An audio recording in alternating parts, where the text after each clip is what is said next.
Hey there! Today I'm going to talk to you about the verb ser in Spanish. It's probably one of the more difficult concepts that we learn as English speakers learning Spanish. And the reason it's more challenging is because we don't do this in English. There are two meanings or two uses of the verb to be in Spanish. So both of these mean to be. So ser means to be and estar means to be, but they have different uses. So for example, if I want to talk about my profession and say soy profesora, I'm using the verb ser. But if I want to tell you where I'm located, I would say I am in my office, estoy en mi oficina.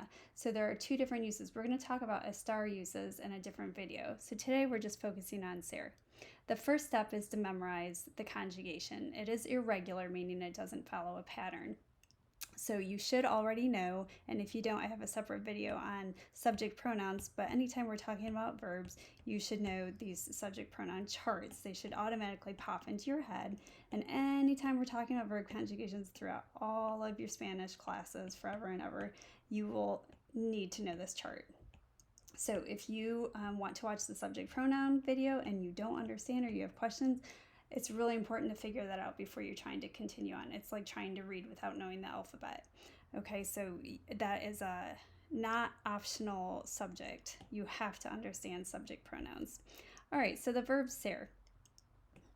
It means to be, and we conjugate it like this. It says yo soy, means I am. Eres, you are, and that's the informal you, which is also explained in the subject pronoun video.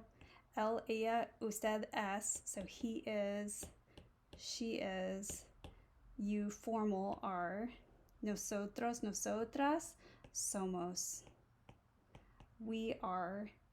Please note that this does not change to a feminine, somos. I see a lot of students do that. They think if it's nosotras, then my verb changes to be feminine. Verbs do not change for gender. Okay, whether it's a guy or a girl, if I'm saying you are, the verb is going to be eres. Whether a guy is speaking or I am speaking, we're both going to say soy if we're talking about ourselves, okay?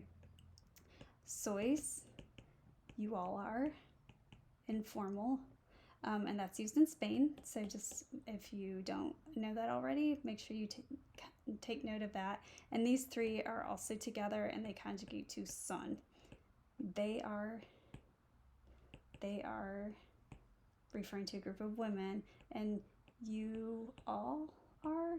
We have different dialects. We'll say y'all in the South. Up north, we say you guys. I've even heard somebody say that in New York they say yous guys or something like that. So I don't know. I don't have verification on that, but I have heard that before. Okay, so the first step, again, is to memorize the conjugations. Is there an easy way to do this? Not really. This is just one that we have to memorize. It's only 6 words, so not too complicated, but that subject pronoun chart should already be memorized in your head. So really we're just saying soy, eres, es, somos, soy, son, and just say it over and over or write it down over and over, whatever it takes to help you memorize that, okay? You can memorize it in that order and just keep it nice and organized. Okay, that's part 1. The second part that we need to talk about is when do we use it? Okay, we talked about the different uses because there's a star, which also means to be. So let's talk about when do we use ser. This is part 2 of the video. Okay, and give me just a second. Pull up my cheat sheet while I'm teaching you. All right. And by the way, this is ser and estar. I still sometimes will make a mistake using these, or I might have to pause and think about, well, am I using a location, an origin? And I might mix up ser and estar. And I've been speaking Spanish for 25 years. So if you find this complicated and complex and you feel like you're just not getting it, please be encouraged, because it is a complicated topic for English speakers who are learning Spanish. Just stick with it and just keep going to practices.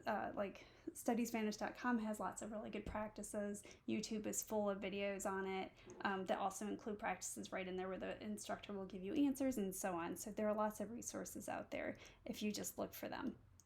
Okay, So ser is used to describe an unchanging characteristic of a person, place, or thing. I really like the acronym that a lot of people use for this. It's doctor. Man, acronyms just make life so much better, especially when we're learning a foreign language. So the D is going to stand for description. We're talking about what somebody is like, what kind of person they are. Okay, so remember those verb conjugations. Soy, eres, es, soy, somos, soy, son. Let's say we're talking about he. Él es divertido. So I'm telling you he's fun. He's a fun person, okay? Él es chistoso. He's funny. He's a funny person. So a description of somebody. What kind of person they are. Occupation or your job, right? Soy profesora, and there's no una or un before your profession. You just say soy profesora. It sounds a little bit funny in English to us. I wouldn't just say I am professor, right? I would say I am a professor, but that is not included in Spanish. Another difference between English and Spanish. So your occupation. Soy, eres estudiante. Ustedes son estudiantes, right? C is for characteristic. Characteristics. Did I spell that right? Okay. So a physical description of somebody. So not what type of person they are necessarily, but how they physically look. I like to call this physical appearance.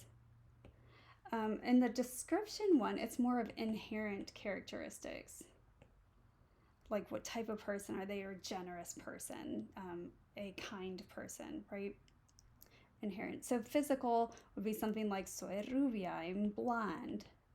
Eres bajo, you are very short, and so on. So we're going to see a lot of adjectives used there to describe physical characteristics. Time. You'll probably be, if you haven't learned this in Spanish 1 yet, you probably will be. This is usually a first Spanish class lesson. So es la una, it is 1 o'clock. Son las dos, it is 2 o'clock, and so on. Okay, origin, not to be confused with location, which we use the star for. My origin is where I am from. Where am I from? Soy de Michigan. I am in Georgia. Estoy en Georgia, pero soy de Michigan, okay? Eres de New York, Nueva York, and so on. Ella es de Kansas. I'm sorry. Okay. All right, so origin. And again, be very careful because with a star, we use a location to say where somebody is right now or where something is located. Origin is different than that. Origin is where you are from. Notice the day and all of the sentences, right? Okay, and then our last one is relationship.